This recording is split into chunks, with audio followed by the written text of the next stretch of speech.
Bible reading രൂത്തിൻ്റെ പുസ്തകം അദ്ധ്യായം 2. നൊവോമിക്ക് തൻ്റെ ഭർത്താവായ എലിമെലേക്കിൻ്റെ കുടുംബത്തിൽ മഹാധനവാനായ ഒരു ചാർച്ചക്കാരനുണ്ടായിരുന്നു. അവന് ബോവസ് എന്നു പേർ. എന്നാൽ മോവാബ്യ സ്ത്രീയായ രൂത്ത് നൊവോമിയോട്, ഞാൻ വയലിൽ ചെന്ന് എന്നോട് ദയ കാണിക്കുന്നവനെ ആശ്രയിച്ച് കതിർ പെറുക്കട്ടെ എന്ന് ചോദിച്ചു. പൊയ്ക്കൊള്ളുക മകളെ എന്ന് അവളോട് പറഞ്ഞു. അങ്ങനെ അവൾ പോയി വയലിൽ കൊയ്ത്തുകാരുടെ പിന്നാലെ ചെന്നു പെറുക്കി. ഭാഗ്യവശാൽ അവൾ എലിമെലേക്കിൻ്റെ കുടുംബക്കാരനായ ബോവസിനുള്ള വയലിലായിരുന്നു ചെന്നത്. അപ്പോൾ ഇതാ ബോവസ് ബേത്ലഹേമിൽ നിന്ന് വരുന്നു. അവൻ കൊയ്ത്തുകാരോട്, യഹോവ നിങ്ങളോടുകൂടെ ഇരിക്കട്ടെ എന്ന് പറഞ്ഞു. യഹോവ നിന്നെ അനുഗ്രഹിക്കട്ടെ എന്ന് അവർ അവനോടും പറഞ്ഞു. കൊയ്ത്തുകാരുടെ മേലാളായ ഭൃത്യനോട്, ഈ യുവതി ഏത് എന്ന് ബോവസ് ചോദിച്ചു.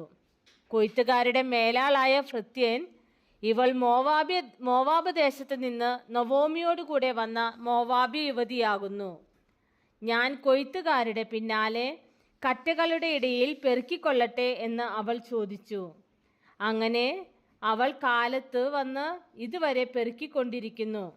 വീട്ടിൽ അല്പനേരമേ താമസിച്ചുള്ളൂ എന്നുത്തരം പറഞ്ഞു. ബോവസ് രൂത്തിനോട്, കേട്ടോ മകളെ, പെറുക്കുവാൻ വേറൊരു വയലിൽ പോകേണ്ട, ഇവിടം വിടുകയും വേണ്ട. ഇവിടെ എൻ്റെ ബാല്യക്കാരത്തികളോട് ചേർന്നുകൊള്ളുക. അവർ കൊയ്യുന്ന നിലത്തിന്മേൽ ദൃഷ്ടി വെച്ച് അവരുടെ പിന്നാലെ പോയിക്കൊള്ളുക. ബാല്യക്കാർ നിന്നെ തുടരുതെന്ന് ഞാൻ അവരോട് കൽപ്പിച്ചിട്ടുണ്ട്.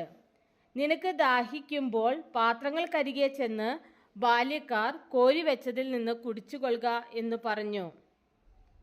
എന്നാറെ അവൾ സാഷ്ടാംഗം വീണ് അവനോട്, ഞാൻ അന്യദേശക്കാരത്തി ആയിരിക്കെ നീ എന്നെ വിചാരിപ്പാൻ തക്കവണ്ണം നിനക്ക് എന്നോട് ദയ തോന്നിയത് എങ്ങനെ എന്ന് പറഞ്ഞു. ബോവസ് അവളോട്, നിന്റെ ഭർത്താവ് മരിച്ച ശേഷം അമ്മാവി അമ്മയ്ക്ക് നീ ചെയ്തിരിക്കുന്നതും നിന്റെ അപ്പനെയും അമ്മയെയും സ്വദേശത്തെയും വിട്ട് മുമ്പേ അറിയാത്ത ജനത്തിൻ്റെ അടുക്കൽ വന്നിരിക്കുന്നതുമായ വിവരമൊക്കെയും ഞാൻ കേട്ടിരിക്കുന്നു. നിന്റെ പ്രവൃത്തിക്ക് യഹോവ പകരം നൽകട്ടെ.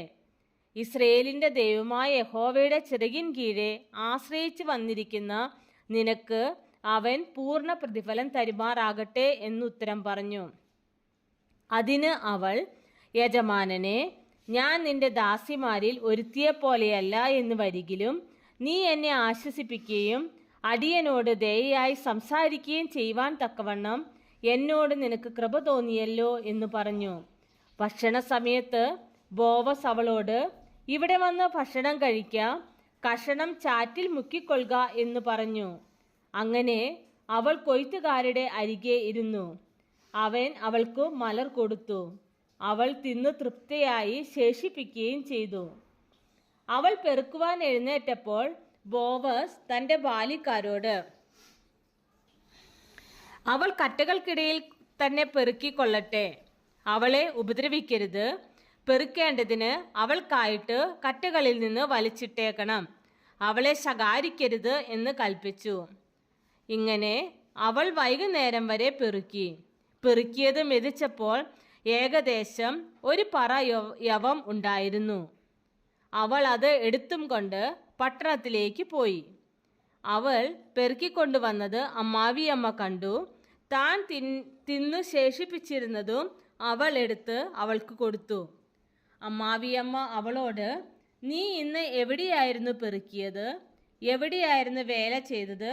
നിന്നോട് ആദരവ് കാണിച്ചവൻ അനുഗ്രഹിക്കപ്പെട്ടവൻ എന്ന് പറഞ്ഞു.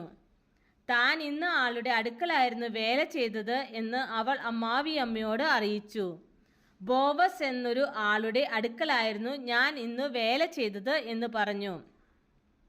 നൊവോമി മരുമകളോട്, ജീവനുള്ളവരോടും മരിച്ചവരോടും ദയവിടാതിരിക്കുന്ന യഹോവയാൽ അവൻ അനുഗ്രഹിക്കപ്പെട്ടവൻ എന്ന് പറഞ്ഞു.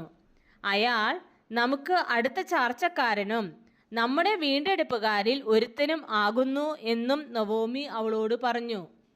എൻ്റെ ബാല്യക്കാർ കൊയ്ത്തെല്ലാം തീർക്കുവോളം അവരോട് ചേർന്നിരിക്ക എന്നുകൂടെ അവർ എന്നോട് പറഞ്ഞു എന്ന് മോവാബ്യ സ്ത്രീയായ രൂത്ത് പറഞ്ഞു.